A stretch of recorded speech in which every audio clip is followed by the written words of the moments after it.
کریم اما بعد فاؤز باللہ من الشیطان الرجیم بسم اللہ الرحمن الرحیم۔ السلام علیکم دوستوں، امید کرتا ہوں سب خیر خیریت سے ہوں گے۔ کل نائب وزیر اعظم نے بھی بیان دے دیا، اب ساری چیزیں ویسے کلیئر ہو جانی چاہیے۔ یہ جو سوشل میڈیا کے اوپر ایک ہنگامہ برپا ہے، شاہ سے زیادہ شاہ کے وفادار نکل کے سامنے آ رہے ہیں اور کہہ رہے ہیں جناب جی یہ تیار ہے وہ تیار ہے، اور اس پہ انڈین میڈیاز کے اور فرینچ میڈیا کی کوٹیشن چلائی جا رہی ہے۔ فرینچ میڈیا پلس دین جو ٹرمپ والا وہ تو یہی سسٹم ہے، اور اس کے بارے میں تردید بھی آ چکی ہے۔ اور رہ گیا انڈین میڈیا نے تو کچھ دن پہلے یہ بھی بولا تھا کہ لاہور کے اندر بندرگاہ ہے، وہ بھی تباہ ہوئی ہے، پھر وہ بھی مان لو۔ ٹھیک ہے، شاہ سے زیادہ شاہ کی زیادہ وفادار نہیں بنو، بلکہ اس پہ نا ایک تاریخی حقیقت بتاتا جاتا ہوں۔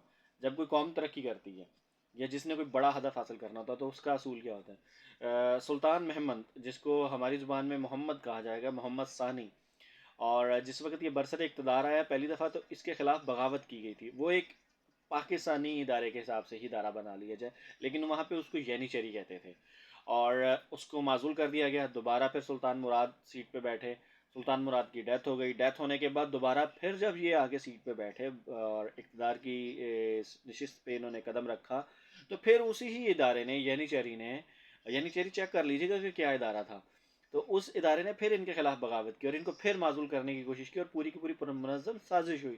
لیکن اینڈ دی ڈے سلطان محمد نے ان سب پہ قابو پایا، ان کی چھترولگی، اور پھر سارا کچھ سیٹل کیا۔ اور اس کے بعد جب انہوں نے سارا کچھ سیٹل کر لیا، اس ادارے کی چھترول کر دی اور ان کو ان کی اوقات دکھا دی، پھر انہوں نے دنیا کی سب سے بڑی فتح کی، جس کے بارے میں اللہ کے رسول نے پیشن گوئی کی تھی، اور وہ تھی وہ کانسٹنٹائن، جو کہ آج کے دور میں استنبول بنتا ہے۔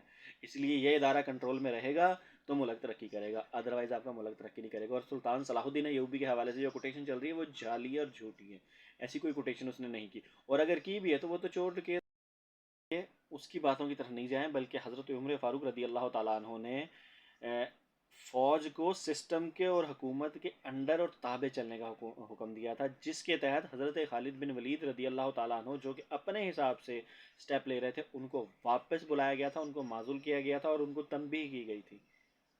ٹھیک ہو گیا، یہ روایات رہی ہیں۔ جب تک یہ ادارہ کنٹرول میں رہے گا گورنمنٹ کے، تو گورنمنٹ پھلے گی پھولے گی اور ملک ترقی کرے گا، ادروائز ملکوں کے بیڑے غرق ہو جاتے ہیں۔ یہ حقیقت ہے، اور اس حقیقت کو تسلیم کر کے چلنا چاہیے، اور یہی سچائی ہے۔ حضرت سلطان صلاح الدین ایوبی بڑا نہیں ہے حضرت عمر فاروق رضی اللہ تعالیٰ عنہ سے، یا حضرت خالد بن ولید سے، یا حضرت ابوبکر صدیق رضی اللہ تعالیٰ عنہ سے۔ ٹھیک ہے، تو ہم تقلید اور تائید کرنے کے بحیثیت سنی، ہمیں ہمیشہ خلفۂ ثلاثہ کے اوپر یا خلفۂ راشدین کے اوپر اور ان کے طرز طریقے کے اوپر چلنے کا حکم دیا گیا، اور ان کا طریقہ یہ تھا جو میں نے بیان کیا، بڑا کھلم کھلا۔ اور آپ کسی بھی مولوی سے اور کسی بھی مکتب کے اور کسی بھی مسلک کے مولوی سے آپ پوچھیں گے، علم والی شخص سے پوچھیں گے یا خود تحقیق کریں گے، تو آپ کو یہ چیز نظر آ جائے گی۔